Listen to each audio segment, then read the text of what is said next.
displacement reaction, anybody?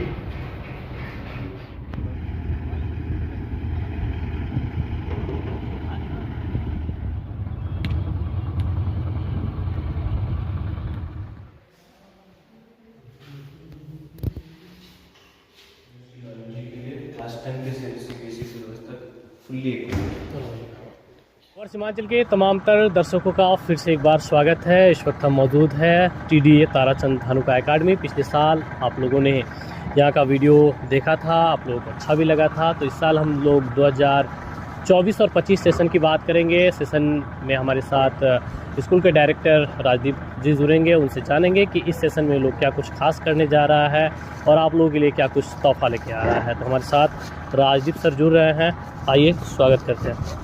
फिर से एक बार आपका स्वागत है। बताइए कैसा चल रहा है अब, क्या कुछ? जैसा आप लोग अभी देख भी रहे हैं, ऊपर अभी हम लोग कंस्ट्रक्शन कर रहे हैं। स्कूल सेकंड फेज में अभी जा चुका है अपने कंस्ट्रक्शन को लेकर। और जैसे अभी पहले हमारे पास 500 बच्चे थे, 500 प्लस बच्चे थे, उनके हिसाब से कैपेसिटी थी हमारे पास। जी जी। क्लासरूम्स, हॉस्टल वगैरह को लेकर। तो अभी हम लोगों ने हमारे पास दो ऑप्शंस थी, या तो हम उन्हीं क्लासरूम्स में डबल कैपेसिटी करके बच्चों को बिठाएं, या पार्टीशंस मार के 500 बच्चे की अगर कैपेसिटी है तो उसी में 1000 बच्चे को ठूस दें। लेकिन हम लोग का वो तरीका नहीं है, कभी भी हम लोग का वो आइडियोलॉजी, वो थिंकिंग रहा नहीं है। जो बेस्ट टू बेस्ट हम लोग अपने बच्चों को हमेशा दे सकते हैं, वो हम लोग की टारगेट रही है। तो उसी हिसाब से फिर हम लोगों ने, अगर आप देखेंगे इधर इस तरफ, तो एक फुल्ली नया फ्लोर हम लोगों ने कंस्ट्रक्ट किया है। अच्छा जी जी। जिससे हमारे पास 200 न्यू बेंचेस हो जाएंगे, 200 सीट्स हो जाएंगे दैट इज़। और हॉस्टल में भी जो हमारे पास 40-50 बच्चों की कैपेसिटी थी, वो फुलफिल हो जाएगी, 100 तक कैपेसिटी हमारे पास। हाँ, पिछले बार हम लोगों ने जो वीडियो रिकॉर्ड किया था, इसमें लोगों का यही ज़्यादातर कमेंट था कि हॉस्टल को लेकर क्या कुछ फैसिलिटीज है और हॉस्टल का क्या कुछ फ़ी है। तो लोगों को जानकारी दे दिया। हॉस्टल के लिए हमारी जो फैसिलिटीज़ है, बॉयज़ और गर्ल्स के लिए सेपरेट हॉस्टल्स है, और फूडिंग, लॉजिंग वगैरह सब इंक्लूडेड है। फीस अगर आप देखेंगे पर मंथ लेस देन 10,000 है, 9,000 कुछ के करीब आ जाता है। जी जी। सो उसी में खाना पीना रहना एवरीथिंग इंक्लूडेड है। जो स्कूल का ट्यूशन फीस है वो अलग सेपरेट पार्ट है, बट अपार्ट फ्रॉम दैट उसी में डे बोर्डिंग क्लासेस भी जो है, जो क्लासेस के बाद जिन वीक बच्चों को एक्स्ट्रा कोचिंग लगता है या ट्यूशन्स लगते हैं, वो भी उसी में इंक्लूडेड है। तो अगर आप देखेंगे compare to other places, let's say if you are talking about Siliguri में आपको हॉस्टल्स जो मिलेंगे minimum to minimum 15,000 a month, उससे नीचे आपको मिलेगा नहीं। यहाँ पे हम लोग 9,000 अ मंथ के रेट्स में हॉस्टल चला रहे हैं। और खाना जो है, आप अगर उस तरफ देखेंगे, हम लोग सब्जियाँ अपनी उगाते हैं, गाय हम लोग पाल रहे हैं, एक गुरुकुल टाइप का जो कॉन्सेप्ट होता है। जी जी। तो उस तरीके से कर रहे हैं। गाय हम लोग अपनी पालते हैं, उसी गाय के गोबर को हम लोग यूज़ कर लेते हैं, खेत में सब्जियां उगाते हैं। वो सब्जियां मैं भी खाता हूँ, सब्जियां हमारे बच्चे, टीचर सब खाते हैं। और गाय की जो दूध होती है, हॉस्टल के बच्चे उसी को कंज्यूम करते हैं। किसी टाइप का कोई अडल्ट्रेशन नहीं है। सो बेस्ट टू बेस्ट जो हम लोग अपने एंड से दे सकते हैं, we always try to do that. Per day हम लोग सुबह उठते हैं, चाहे मैं हूँ, प्रिंसिपल सर है, मैनेजमेंट है, हम लोग का ये कोशिश रहता है और क्या बेटर कर सकते हैं। बिल्कुल। जैसे अभी मैंने बताया, हम लोग चाहते तो इसी बिल्डिंग में 1000 बच्चों को रख सकते थे, बट वो हम लोग का तरीका नहीं है। हम लोगों ने फिर कुछ पेरेंट्स का सजेशन आया कि आपके स्कूल में बास्केटबॉल कोर्ट होना चाहिए। तो हम लोग, अगर आप देखेंगे इस तरफ, तो हम लोग एक बास्केटबॉल कोर्ट भी अभी बना रहे हैं।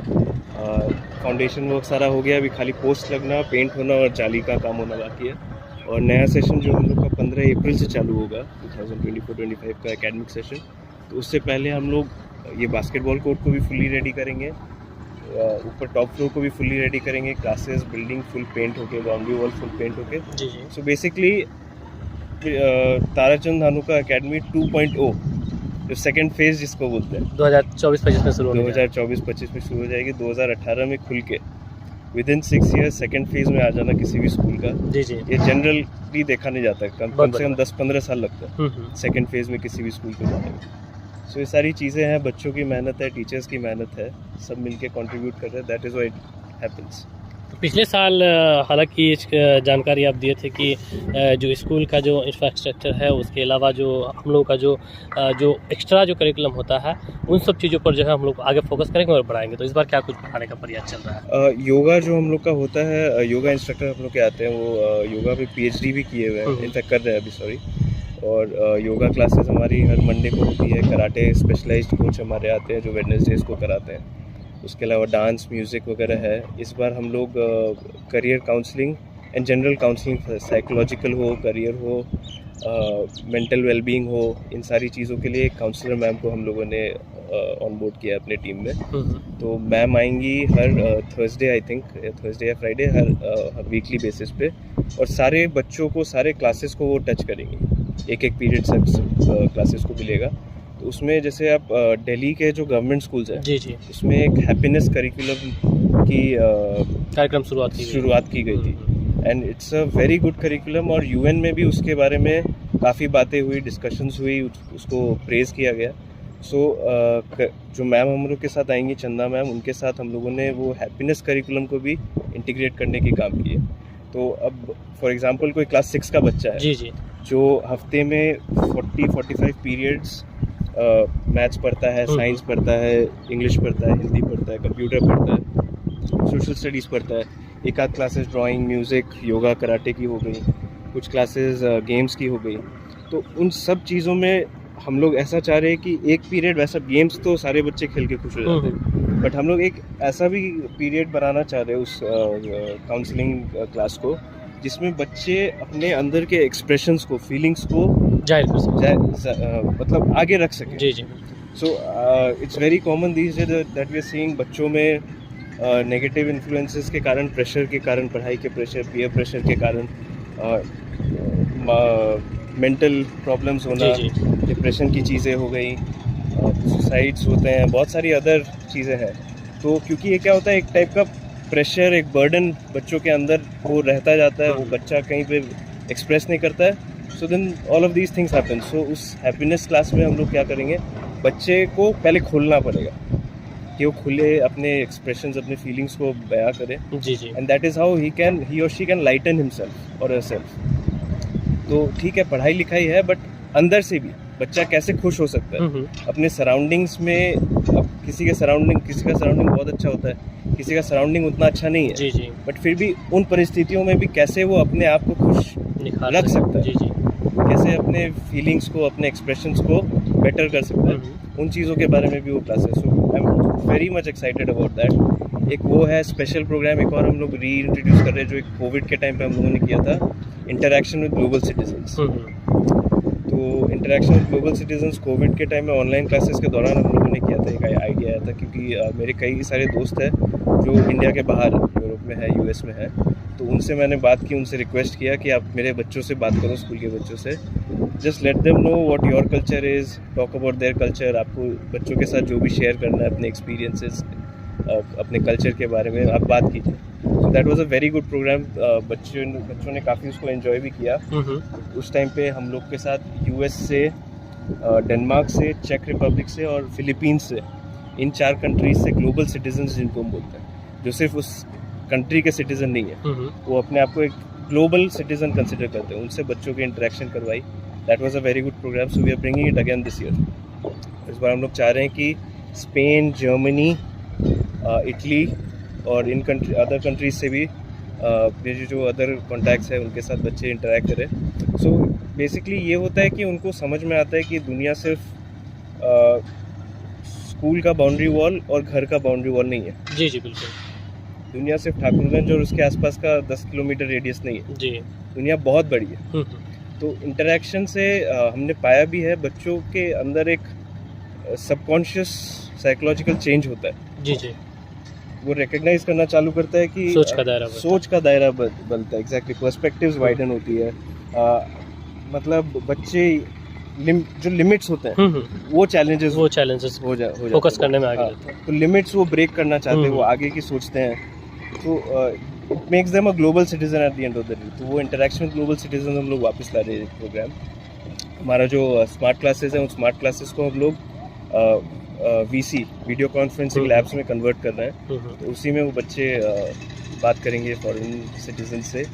तो that is another thing that I am very much looking forward to. और बाकी ऊपर का जो कंस्ट्रक्शन है उसमें हम लोग अब और बेहतर तरीके से प्लानिंग करके सारी कुछ चीज़ों को कर रहे हैं। So that is another very big thing. चलिए चलते चलते 2024-25 का जो सेशन है उसमें क्या कुछ खास है आपका, और क्या कुछ अपील करेंगे अभिभावकों से? अभिभावकों से यही अपील रहेगा कि पहले भी जैसे लास्ट ईयर मैंने कहा था कि एक जो जनरल पर्सपेक्टिव है कि एडमिशन का टाइम मार्च अप्रैल के बाद चालू होता है, that is the wrong perspective. Admission का टाइम अगर आप देखेंगे कहीं पे भी कोई भी प्रॉपर सिटीज़ में एडमिशन चालू हो जाता है, आप पकड़िए अक्टूबर के आसपास। अच्छा। एंड अक्टूबर नवंबर दिसंबर के अंदर स्कूल्स एडमिशन क्लोज कर देते हैं। तो उसमें क्या हो जाता है, स्कूल को जनवरी फरवरी और मार्च मिल जाता है प्लानिंग करने के लिए कि फॉर एग्जांपल मेरे पास अगर 200-250 नए बच्चे आए तो उनके हिसाब से मुझे और क्या प्लानिंग करनी है, क्लासेस कितने बनाने हैं, बसेस कितनी लगेगी, टीचर्स कितने और हायर करने हैं। सो ये सारी चीज़ है। बट अगेन यहाँ पे जो हम लोग देख रहे हैं कि मार्च अप्रैल के बाद लोग आते हैं अपने बच्चों का एडमिशन कराने। सो वो कहीं ना कहीं बच्चों के लिए एक डिसएडवांटेज हो जाता है। स्कूल के लिए तो होता ही है क्योंकि हम लोग प्लानिंग में पीछे हो जाते हैं, फिर बच्चे आते हैं, फिर हम लोग को बस एक्वायरिंग वगैरह में फोकस करना पड़ता है। बट अगर पहले ही आ जाए so it will be a bigger advantage for us, हम लोग बेटर प्लानिंग कर सकेंगे। एंड होता क्या है कि फॉर एग्जांपल अगर कोई नर्सरी नवंबर में भी एडमिशन लेता है तो उस बच्चे को अगर आने वाले सेशन में अप्रैल से ही आना है तो बहुत लोग को लगता है कि फिर हमको नवंबर से फीस देना पड़ेगा। जी। वैसा बिल्कुल नहीं। अच्छा, वैसा बिल्कुल नहीं। अगर आपका बच्चा अगले सेशन के अप्रैल से आएगा, वहीं से आपका एडमिशन लिया हुआ है, तो आपका फीस भी अप्रैल से ही लगेगा, उससे पहले लगने की कोई मतलब the question doesn't arise there. So वो सारी चीज़ें उस मामले में एक अवेयरनेस जो है वो मिसिंग है, तो उस पर हम लोग वर्क कर रहे हैं।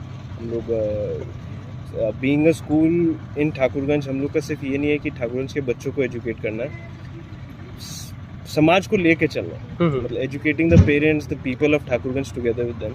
तो इस educating the society as a whole, इसके कैंपेन में हम लोग time to time road safety campaigns करते हैं, जो शायद आप लोगों ने देखा भी होगा, न्यूज़पेपर्स में कवर भी होता है। हेलमेट लगाएं, सीट बेल्ट लगाएं वगैरह। वृक्षारोपण ड्राइव भी हम लोगों ने किया है कई बार। क्लीनिनेस ड्राइव किया था अभी रिसेंटली, हमारे बच्चों ने बाज़ार में क्लीनिंग अप भी किया। उन्होंने बताया भी कि आप क्लीन रखें, अपने एटमॉस्फेयर को क्लीन रखें। स्वच्छ भारत अभियान को लेके किया है। फिट इंडिया मूवमेंट के हम लोगों ने एक कैंपेन रन किया था, लॉन्ग मैराथन हमारे बच्चों ने दौड़ा था कि सब फिट रहें, अपने एक्सरसाइज को जारी रखें, योगा करें, फिट किसी भी टाइप के फिटनेस को रखें। सो इन चीज़ों से क्या बच्चों का भी एक outside perspective, outside the classroom एक एक्टिविटी हो जाता है, और समाज में भी एक अवेयरनेस, जहाँ तक भी हम लोग सक्सेसफुल हो पाते हैं, कोशिश करते हैं। जी चलिए हम बारी बारी से जानेंगे यहाँ के क्लासेस के बारे में और हॉल के बारे में, और क्या कुछ एक्स्ट्रा क्लासेस में लिया जा रहा है उसके बारे में। तो सर आप कुछ बोल रहे थे क्लास 10 के बारे में। हाँ, क्लास 10 अभी तक हमारे पास 2 बैचेस ऑफ बच्चे हैं जो क्लास 10 का बोर्ड्स जिन्होंने दिया है। फर्स्ट बैच में हमारे पास 22 बच्चे थे, and with in the first year हमारा पास परसेंटेज 100 था, सारे बच्चों ने पास किया। और सेकेंड बैच भी जो थे हमारे पास 30 बच्चे थे, उसमें भी 100% पास रिजल्ट था। और 28 बच्चे थे जिनका फर्स्ट डिवीज़न हुआ, सिर्फ 2 बच्चे थे जो 2-4 मार्क्स से जिनका फर्स्ट डिवीज़न रह गया था। जी। तो फॉरवर्ड प्लानिंग के टर्म्स में अभी हम लोग क्या कर रहे हैं, जो हमारे पास क्लास 9 के बच्चे थे 2023-24 में, उनका हम लोगों ने फरवरी के अंदर सारे एग्ज़ाम्स, सारे करिकुलम को क्लास 9 का कंप्लीट कर दिया। जी। और अभी मार्च में उनका ऑलरेडी हम लोगों ने क्लास 10 का सिलेबस शुरू कर दिया। तो इस तरीके से जहाँ अदर बच्चों को 12 महीने मिलते हैं, हमारे बच्चों को हम लोगों ने 1 महीना एक्स्ट्रा 13 महीना दिया। तो 1 महीने का वो हेड स्टार्ट जो होता है, उसके लिए हम लोग अब ये शुरू से प्लानिंग करने से ही होता है। जैसे टीचर्स को पिछले सेशन के बिगिनिंग में ही हम प्रिंसिपल सर का इंस्ट्रक्शन था कि by January finish all the syllabus for class 9 so that February we can have the exams, and उन बच्चों का मार्च में हम लोग क्लास 10 का सिलेबस चालू कर सकें। So that way compare to other schools हमारे बच्चों को ऑलरेडी 1 महीने का एडवांटेज है।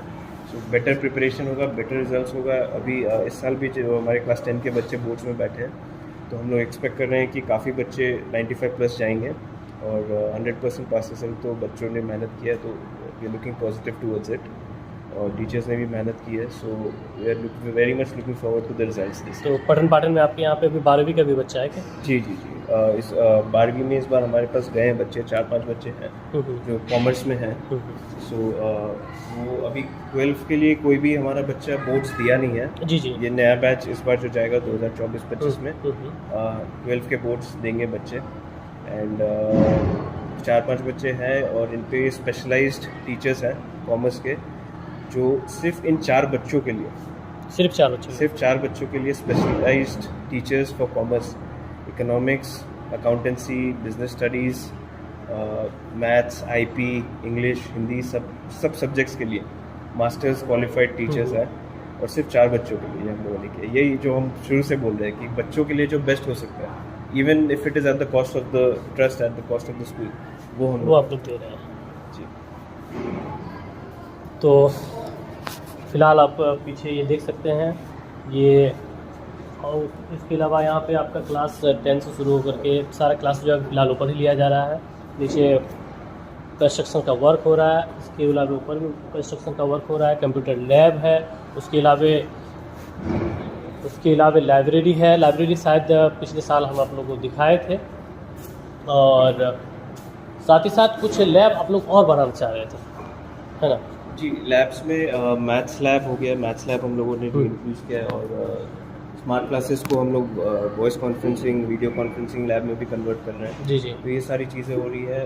रोबोटिक्स और एआई के लैब्स इस सेशन तो नहीं, आने वाले सेशन के लिए हम लोगों ने ऑलरेडी एक कंपनी के साथ कॉन्ट्रैक्ट साइन कर लिया है। सो 2025-26 में हम लोग के पास आर्टिफिशियल इंटेलिजेंस और रोबोटिक लैब भी रहेंगे। चलिए, खुली रूप से आप लोग जो है अब आने वाले कुछ सालों में ये आधुनिक स्कूल का जो है जो परिणाम है वो दिखने लगेगा। बहुत कुछ करने जा रहा है। ज़्यादातर इलाके में लोगों का यही परसेप्शन रहता है कि लोग जो है बड़ा बड़ा स्कूल बनाकर बिजनेस कर रहे हैं। तो ऐसा क्या है, लोगों में ये दिग्भ्रमित जो है कैसे दूर होगी, क्या कुछ क्वालिफिकेशन है नहीं है, उन सब चीज़ें का भी जानकारी जो है कहीं ना कहीं लोगों के बीच में आना चाहिए। राइट।